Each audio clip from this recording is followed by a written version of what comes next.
اور لیکن یہ ایک بہت مشکل کام ہوگا.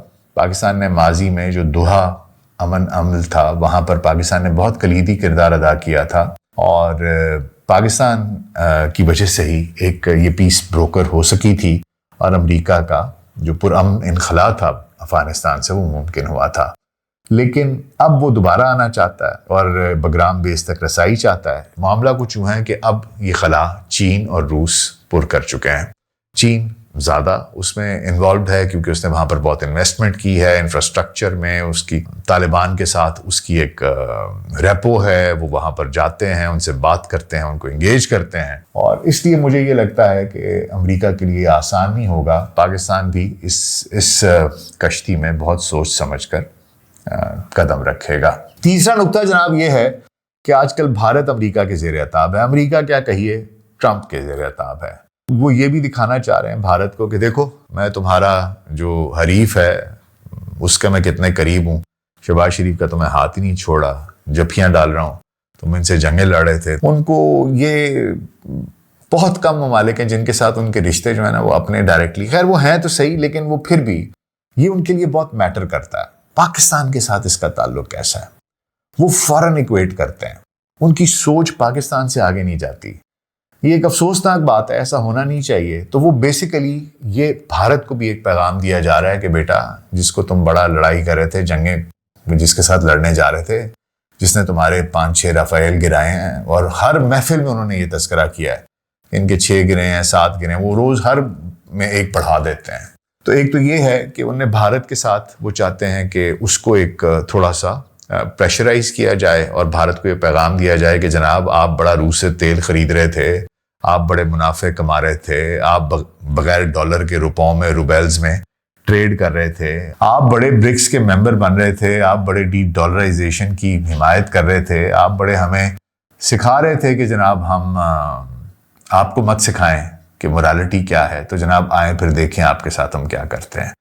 تو یہ ٹرمپ صاحب کا میرا خیال ہے بھارت کو بھی ایک پیغام ہے, پاکستان کے ساتھ قربت دکھا کے ان کو ذرا تھوڑا سا مزید ایلینیٹ کرنا, ان کو پریشرائز کرنا, ان کو جلانا, ان کو تپانا, ان کو سڑانا, یہ بھی ایک ان کی اسٹریٹجیز میں سے ایک ہو سکتا ہے.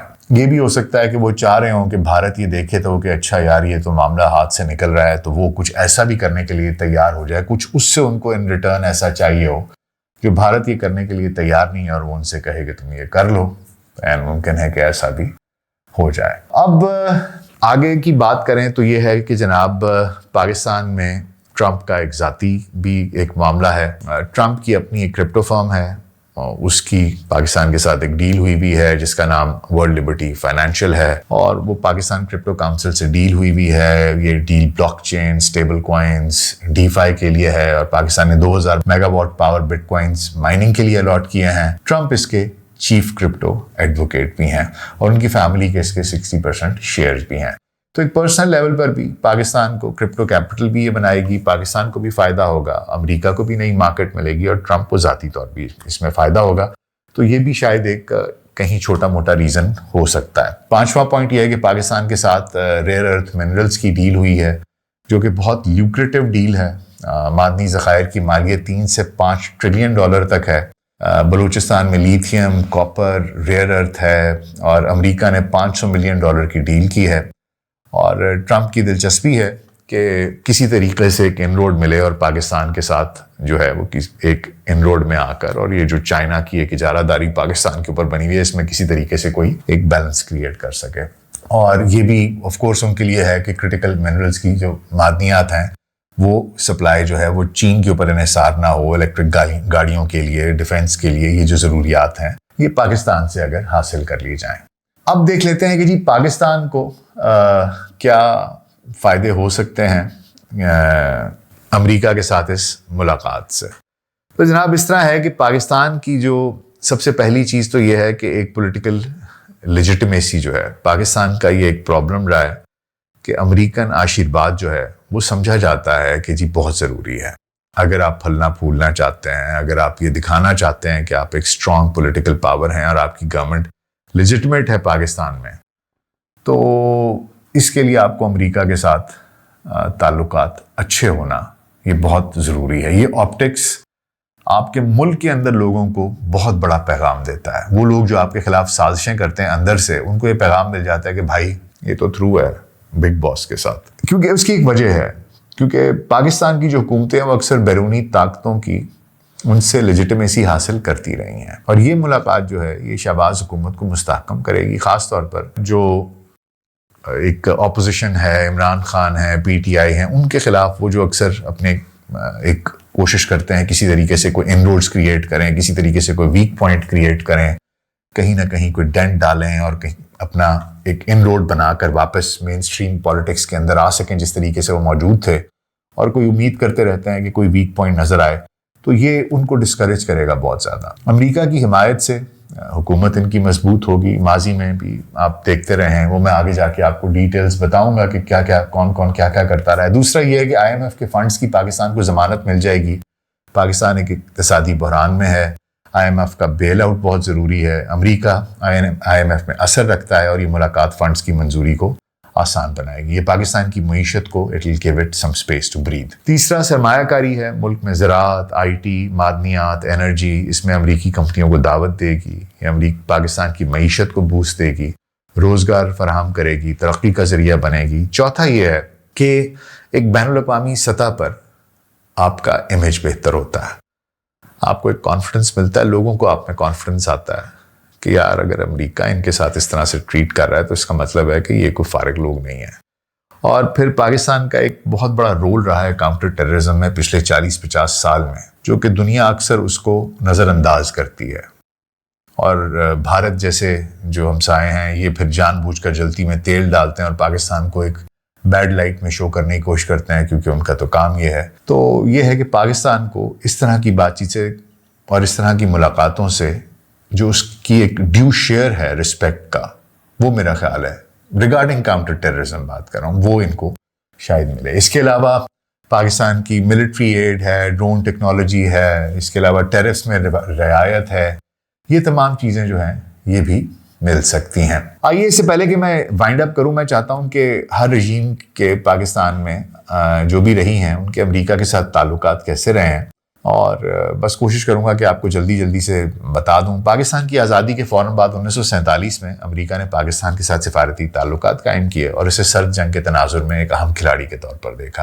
ابتدائی اقتصادی اور فوجی امداد فراہم کی تاکہ سوویت اثر کو روکا جا سکے. اس دور میں پاکستان نے مغرب کے ساتھ اتحاد کیا، جیسے سیٹو، سینٹو 54-55 میں اس میں شمولیت اختیار کی، جس سے امریکہ کی جانب سے $500 ملین سے زیادہ کے اقتصادی امداد اور فوجی آلات ملے تاکہ پاکستان کی دفاعی صلاحیت کو مضبوط کیا جا سکے. تاہم یہ تعلق عملی تھا، جہاں امریکہ پاکستان کو جنوبی ایشیا میں ایک اسٹریٹجک بفر ریاست کے طور پر دیکھتا تھا جو باہمی مفادات پر مبنی تھا، نہ کہ گہرے نظریاتی اتحاد پر. ایوب خان کا دور آیا 1958 سے 1969 تک.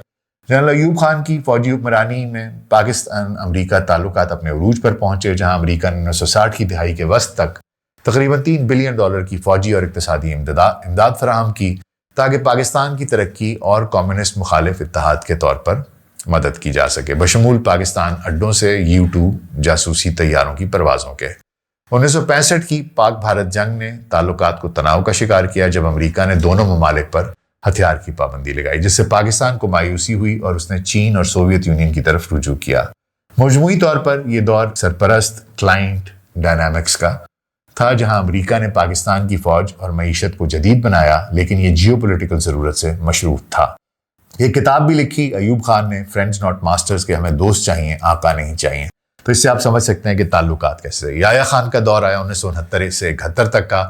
جنرل یحییٰ خان کے مختصر حکمرانی میں امریکہ پاکستان تعلقات خفیہ سفارتکاری کے طرف مڑے، خاص طور پر جب پاکستان نے 1971 میں نکسن کی چین سے رابطے کی سہولت فراہم کی، جس سے امریکہ کی جانب سے شکر گزاری اور مسلسل حمایت ملی. تاہم 1971 کی پاک بھارت جنگ اس نے اتحاد کو شدید آزمائش میں ڈالا، جہاں امریکہ نے پاکستان کی طرف جھکاؤ تو دکھایا اور USS انٹرپرائز کو بنگال کی خلیج میں بھیجا، لیکن یہ علامتی اشارہ تھا، پاکستان کی شکست اور مشرقی پاکستان کے نقصان کو نہ روک سکا.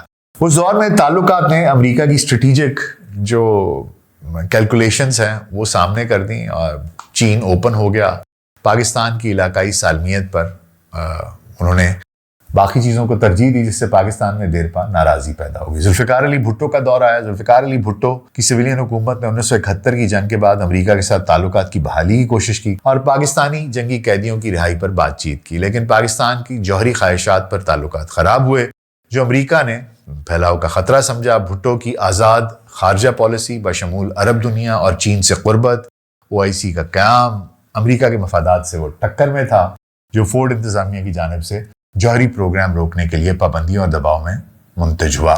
اس کے بعد پھر ہر کسی کو پتا ہے کہ معاملات کچھ اچھے نہیں چلتے رہے، اور پھر بھٹو صاحب کے ساتھ جو ہوا وہ بھی ہم سب کو معلوم ہے۔ اس کے بعد ضیاء الحق کا دور آیا 1977 سے 1988 تک کا۔ ایک فوجی عامر تھے، سوویت یونین نے افغانستان پر حملہ کر دیا، افغان جہاد شروع ہو گیا، پاکستان ایک فرنٹ لائن سٹیٹ بن گیا۔ اس زمانے میں پاک فوج ISI $7 بلین سے زیادہ کے فوجی اور اقتصادی امداد ملی، اور یہ 11 سال تک ایک رن ملا ضیاء الحق صاحب کو۔ اسلامائزیشن کی پالیسیاں آئیں، بہت سے اسلامی حقوق کے مسائل آئے، لیکن افغان جنگ کی وجہ سے کچھ بھی نہیں کہا گیا انہیں، ان کو سر پہ بٹھایا گیا، سر کا تاج بنا کر رکھا۔ اس زمانے میں پیپلز پارٹی کے ساتھ بہت معاملات خراب ہوئے، لیکن پھر بھی کہانی چلتی رہی۔ اس کے بعد دور آتا ہے جی بے نظیر اور نواز شریف کا، جو میوزیکل چیئرز ان کی چلتی رہیں۔ اس میں پاکستان کی جوہری سرگرمیوں کی وجہ سے امریکہ ذرا پریشان الحال رہا۔ یہ دونوں قائدین جو ہیں یہ اپنے تعلقات کو نیویگیٹ کرتے رہے ہیں۔ اس سے پہلے 1990 میں پریسلر ترمیم ہوئی، کیونکہ جیسے یہ سوویت یونین نکل گیا، ہار گیا افغانستان سے، تو امریکہ نے اپنا تیور بدل لیا۔ اس نے کہا جی تم کون اور ہم کون، کیا مجاہدین اور کیا ان کا اسلحہ اور کیا سارا کچھ ہی ہمارے بیک یارڈ میں چھوڑ کر خود چلے گئے، اور ہم ان سے نمٹتے رہے۔ پھر طالبان بن گئے، پہلے تو وہ وار لارڈز آپس میں لڑتے رہے، ان سے یہ لوگ نیویگیٹ کرتے رہے، اور اس کے بعد یہ بھاگ گئے، ہم لوگ کرتے رہے ان سے نیویگیٹ۔ امریکہ تو چلا گیا اور ہم پر چھوڑ گیا کہ بھائی تم جانو، تمہارا کام جانے، ہمارا تو اس سے کوئی تعلق نہیں ہے۔ پھر اس کے بعد پاکستان 1998 میں جوہری تجربات کیے، اس سے پہلے بھی بڑا تناؤ تھا، ان کے اوپر پریشر ڈالتے رہے کہ تم نہ کرو، حالانکہ بھارت پہلے کر چکا تھا اور ہماری ایگزسٹنس کے لیے یہ ضروری تھا۔ ہم نہ کرتے تو ہم آج ایگزسٹ نہ کر رہے ہوتے۔ اس میں امریکہ نے پاکستان کی پالیسیوں کو متاثر کیا، اقتصادی لیوریج کے استعمال کو اجاگر کیا۔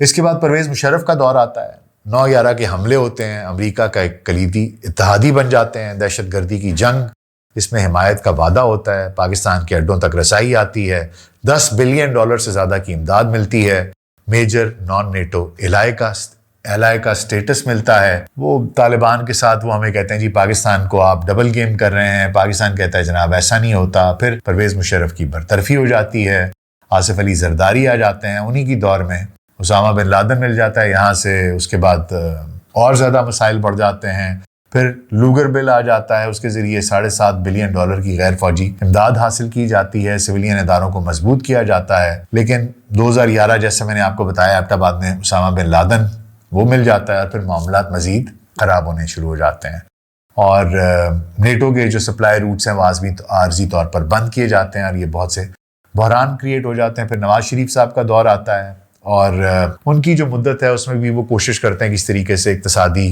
معاملات بہتر ہوں اور یہ سارا کچھ کریں۔ وہ 2015 میں واشنگٹن کا دورہ بھی کرتے ہیں، کاؤنٹر ٹیررزم پر زور بھی دیتے ہیں، لیکن معاملات کچھ اس طریقے سے نہیں ہوتے، ٹھیک معاملات بہتر چلتے ہیں بس، لیکن گزارا ٹائپ۔ پھر عمران خان کا دور آتا ہے جی 2018 سے 22 تک کا، وہ جا کے ٹرمپ سے ملتے ہیں، بڑا ان کا پرجوش استقبال ہوتا ہے، ایسا لگتا ہے جی بڑے اچھے دوست ہیں، بڑی گفتگو ہوتی ہے، لگتا ہے جناب کہ شاید معاملات اچھے ہیں۔ پھر کیونکہ ان کو وہاں پر ضرورت تھی کہ انہوں نے بگرام یہ افغانستان سے نکلنا تھا اور پاکستان کی ضرورت تھی، تو پاکستان نے پوری ہیلپ کی، دوحہ میں جو بھی ٹاکس ہوئیں اس میں Pakistan was a part of it. لیکن جیسے ہی امریکہ میں صدر ٹرمپ جاتے ہیں، بائیڈن آتے ہیں، تو وہ عمران خان سے بات تک نہیں کرتے، اور اس کے بعد عمران خان کے خلاف ایک نو کانفیڈنس موشن آتا ہے۔ وہ کہتے ہیں کہ جی امریکہ نے، اور وہ جو ڈونلڈ لو کا خط اور وہ سارا کچھ، وہ کہتے ہیں کہ جی ان کی وجہ سے میری حکومت گئی ہے، اور پھر کبھی کہتے ہیں گئی ہے، کبھی کہتے ہیں نہیں گئی ہے، کبھی انہی سے کوشش کرتے ہیں، وہاں پر ہی لابینگ فرمز کو ہائر کرتے ہیں کہ آپ دیکھیے ہمارے ساتھ کیا ہو رہا ہے۔ تو یہ ایک عجیب سا کھیل چلتا رہتا ہے۔ اور اب شہباز شریف صاحب کی حکومت ہے جن کے ساتھ کہ وہ جو ایک ہمارا ہائیبرڈ سسٹم چل رہا ہے، جس میں کہ فیلڈ مارشل عاصم منیر صاحب بھی ہیں اور وزیر اعظم شہباز شریف صاحب بھی ہیں، ان کے دور میں اب یہ ایک بریک تھرو ہوئی ہے جس میں کہ پاکستان ایک فرنٹ لائن پارٹنر کے طور پر ایک دفعہ پھر دیکھا جا رہا ہے۔ میں آخر میں صرف اتنا کہوں گا جی کہ